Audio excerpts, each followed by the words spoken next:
Tundra Nation, how do you think the world's gonna end? Does ChatGPT become a self-aware Skynet? Or maybe old Vlad in Russia has one too many vodka shots and boom, there goes Dallas.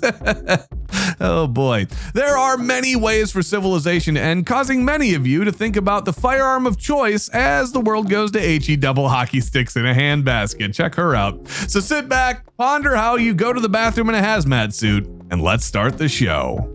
I have no idea what I'm doing, but I know I'm doing it really, really well.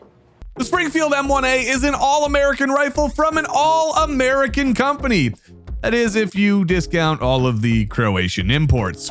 M1A owners tell you it's the perfect rifle for survival because it's chambered in one of the big boy calibers, 308/762 NATO, which can reach out to 1,000 yards. And that's true if you're a highly trained sniper who's learned shooting fundamentals like diaphragmatic breathing. But you, regrettably, are, well, you.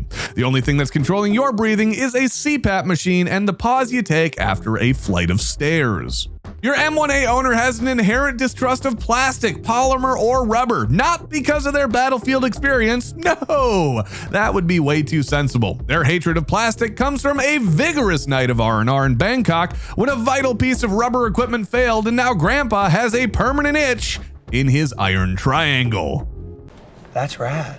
That itch makes Grandpa restless, meaning he's up before dawn every morning checking the perimeter just in case Charlie's in the trees planning to steal his social security check. M1A Gramps has no delusions that he's hoofing it in the apocalypse. Instead, he's stashed enough cases of Ensure, Viagra, and insulin in the retirement home basement to last for years. His ghillie suit is constructed of shredded wheat, Metamucil, and Jell-O pudding containers, and it's almost finished. Those marauding hippies around the Shady Lane retirement community, well, they'll be made to pay. You just really want to be part of this video, don't you? In every video, the keyboard warriors tell me, Tyler, all you need is the solid, reliable, and dare I say perfect pistol, the Glock 19. Oh boy, where do I start here? You know, most Glocks, they're honestly fine. They're as reliable as most modern mainstream mass-produced pistols. How's that for alliteration? I really don't have a problem with factory Glocks. The question is, Mr. Glock Perfection, why do you have a problem with factory Glocks? Yo, Zen, get your boy, dog. I mean, you must have a problem, right? Why else would you change the trigger, the guide rod, the recoil spring, the barrel, the slide, and the grip? With all those aftermarket cosmetic surgeries you've done to your Glock pistol, I'm just gonna call it Glockle Jackson. Then you go ahead and take a page from the 1022 guy's playbook and start throwing your 9mm pistol into a barrel extending folding chassis with pick rails and M-lock slots. You complete the look by adding a 30-round magazine. What has a long barrel, pick rails, M-lock slots, and good ammunition capacity? I gotta think about that one for a second. I got it. It's called a rifle. Yeah, just go get one of those, bud, okay? But Glock guys, I get it. You're trying to be perfect, but you're forgetting to just be you. Take it from your pal Tyler here and just get a pistol and train with it. No aftermarket parts until you're ready. And that is at least a year of real training. Okay, bud? I'm rooting for you. No refunds, just as a heads up. Yeah, they're never gonna make it, right? That's what I thought. Total gunner? Total gunner. Nothing says American rugged individualism like a battle rifle from Belgium? By the way, SCAR fanboy, do you know what SCAR stands for without looking it up? Right. All right, here's the truth. Nobody that's ever shot a SCAR actually loves shooting the SCAR. Sure, we all like the effectiveness of the rifle, but if anyone tells you they like the feel of shooting something with the ergonomics of a box truck designed by Stevie Wonder, well, guess what? They are lying to you. You liar! The keyboard COD experts will talk about how great the SCAR is at multiple roles. It's a battle rifle, it's a CQB rifle, it's a DMR, it slices, it dices, it even juliennes. But they've never, of course, had the fillings in their teeth rattled out by actually shooting one. The SCAR fanboy is simply the other side of the M1A coin. They've overcorrected now and only trust firearms made out of space-age plastics or used by SEAL Teams 6 through 9. Nice. Nice.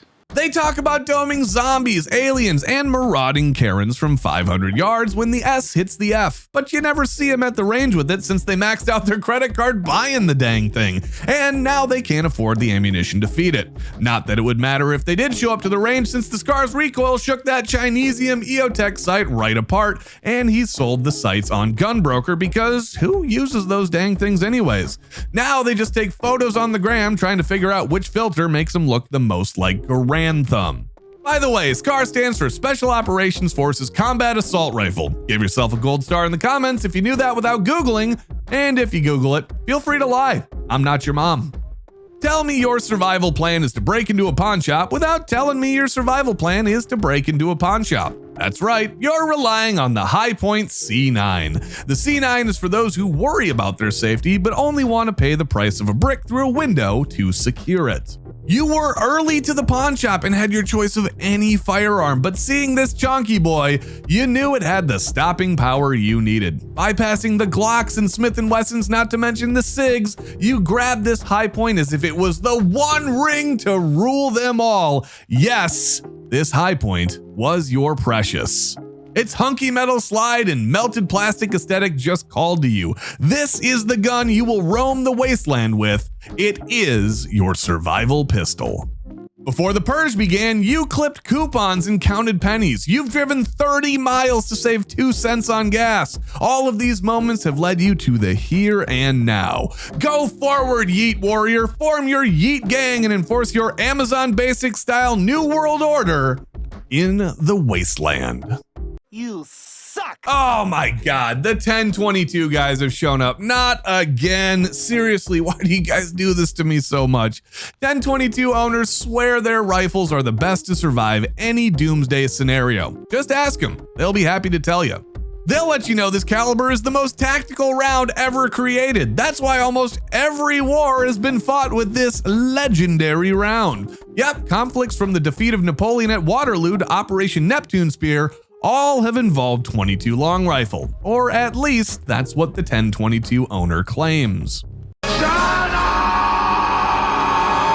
On the internet, 22 owners claim to live the bug out lifestyle, but it's not because they're worried about the end of the world. It's because they have to leave places very quickly after cooking their roommate's turtle and goldfish as a survival demonstration. Their 2-wheel drive Ford Ranger is stocked and ready to bug out with a case of chicken ramen, a leaky Coleman cooler, and a guide called 101 Ways to Prepare Squirrel Meat for Fun and Profit.